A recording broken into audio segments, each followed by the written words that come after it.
China's metamorphosis into an economic superpower has led to growing popularity for its currency, the renminbi, also known as the yuan. The demand for the yuan from among foreign traders shows no signs of abating. China's growth continues so strong. It's just a matter of time when it will become equal to the US dollar, I think, as a major trading currency.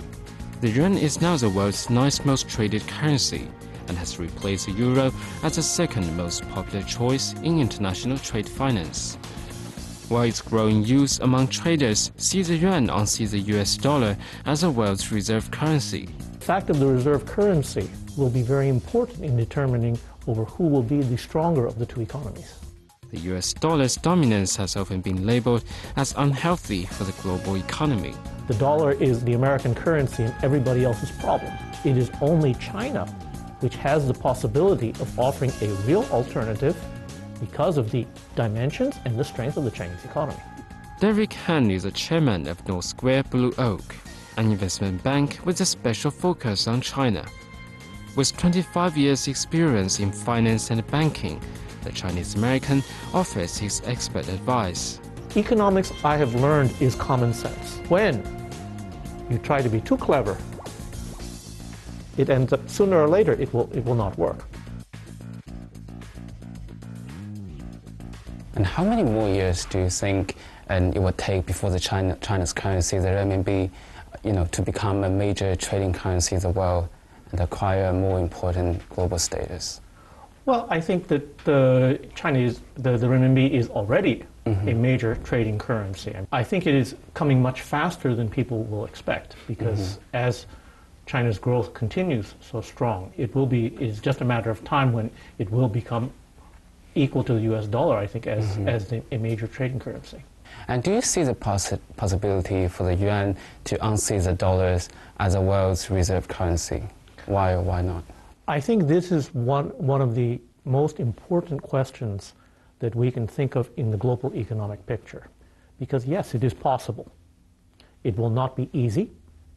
There will be many difficulties, but it certainly will be a challenge, and this will determine, as we are at a very interesting historical moment where we see two very large economies, the United States, which has always had the dominance, and China, which is growing nearly to the same level.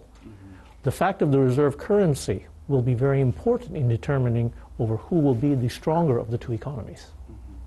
Do you think the internationalization of yuan could be prompted or hastened artificially, or do you think that would come naturally as China's economy grows stronger?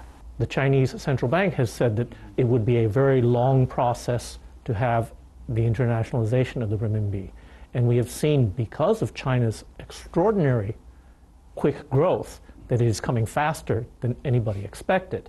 I don't think it's necessary to hasten it. I think it will come as a matter of just because of the growth of China's economy much sooner than people will expect. And I think it is a positive thing for China and also for the world economy. How do you think the globalization of yuan can transform China and also other offshore yuan trading centers like London, where your company is also based? The dominance of the US dollar is not a healthy thing for the global economy. Because when the US economy has problems, like it has had in recent years, and had to have quantitative easing, which is printing of money, as the Americans sort of joke that the dollar is the American currency and everybody else's problem. And is that fair? Not really. And so I think it is healthy for the overall global economy that there be a strong counterpart. Because when the Europeans formed the euro, they thought, well, here, Europe, they will all gather together instead of having German marks and French francs and so on, to all have one currency. They thought that they would be able to be a counterbalance to the US dollar, but it has not worked. Yes, it is sort of an alternative, but it is too small, and it is only China which has the possibility of offering a real alternative because of the dimensions and the strength of the Chinese economy. So you think it is really necessary to rebalance the world financial structure so that it's not over-reliant on the US markets? Absolutely. I think it is something that is positive globally, But I think particularly for China, it is something that will, of course, it is not a one-way street. It is not just a question of it will only bring benefits and not other challenges. Yes, it will be difficult because the entire Chinese financial sector needs to open up more and be more global and participate more in international markets. For example, Chinese banks are among the world's largest and the strongest. However, most of them are not quite so active on the international markets. When do you think could be a right time for the yuan to become more globalized, maybe with a full convertibility? The question of convertibility, which is, I think, the crucial step in order for the full globalization and for the consideration as a reserve currency, is a matter of when the Chinese financial system is ready to deal with the full convertibility of the currency. Because yes, it is not just a question of declaring it free, but being able to still balance and maintain a stable, strong currency. Because in an open market, certainly there will be many times currencies fluctuate a great deal. But I think it is a question really in a few years' time that it will happen. But I think at the end the benefits will outweigh the challenges. The People's Bank of China closely controls the yuan's exchange rate, allowing rises or falls of no more than 1% for an official midpoint is set each morning. Global trading in yuan allows businesses to buy and sell the currency to financial trade, investment, and borrowing.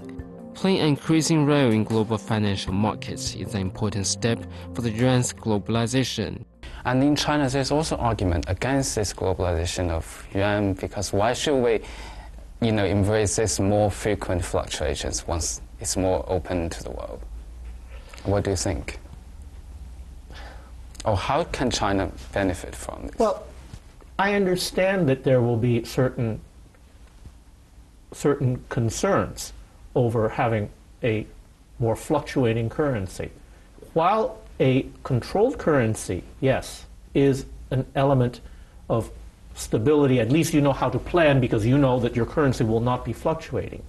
However, there are so many things that we don't consider. One of the biggest examples is the fact that the US dollar is the main reserve currency. So much of China's reserves is in US dollars because China has so many and is the only market large enough. So when the Americans decide that they will print and print and print, the value of this money, we all know, you don't need to be an economist to understand, if you keep on printing money, the value of that money will become less and less. So yes, it is more difficult to handle a floating currency, but at the same time, your economic decisions are yours and not depending on something taken in Washington or New York. Derek Han lives a double life. The chairman of a global institutional securities firm is also an acclaimed international concert pianist. Despite his busy schedule, he still manages to find time to tour extensively, giving piano concerts in grand venues around the world. Rather than a distraction, Han says being a pianist helps him see the financial world from a different perspective, pass through jargon, and instead rely on common sense. You're a graduate of the Juilliard School of Music and accomplished pianist. And how do you strike a balance between the roles, both as a pianist and also a businessman? Well, there are two different worlds. It is something that an artistic world gives, of course, a great deal of personal satisfaction and artistic pleasure.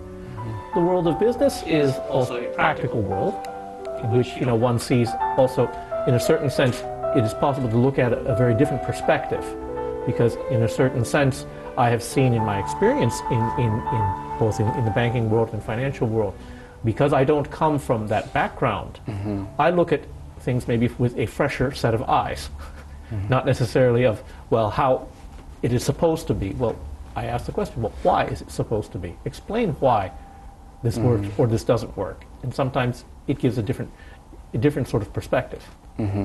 And you entered the financial market because you had to manage the inheritance from your first wife's father. Yes. And do you think back then, how did you prepare yourself, because you have no financial background or economic background at all? In finance, it is common sense. And when things are, we have seen in the financial world also that so many of these fancy financial products and so on, when you can't really understand them, there's a reason why it doesn't make sense. And in fact, these fancy products that caused the collapse of Lehman Brothers, these exotic mortgage-backed paper, which caused really the U.S. financial system to come very close to a collapse, came because people got too clever. And so I've seen that my financial experience came from, yes, I read, I study, I ask, but at the same time, it is really quite basic common sense. I ask, though, how much of the GDP is real also in the United States? Because so much of what happened that led to the collapse of Lehman, the bubble, it looked like there was so much GDP of so many houses being bought by people who couldn't afford them, and ended up being a huge real estate collapse. So is that real GDP? So when you balance it out, at the end, economics, I have learned, is common sense. And when you try to be too clever, it ends up, sooner or later, it will not work.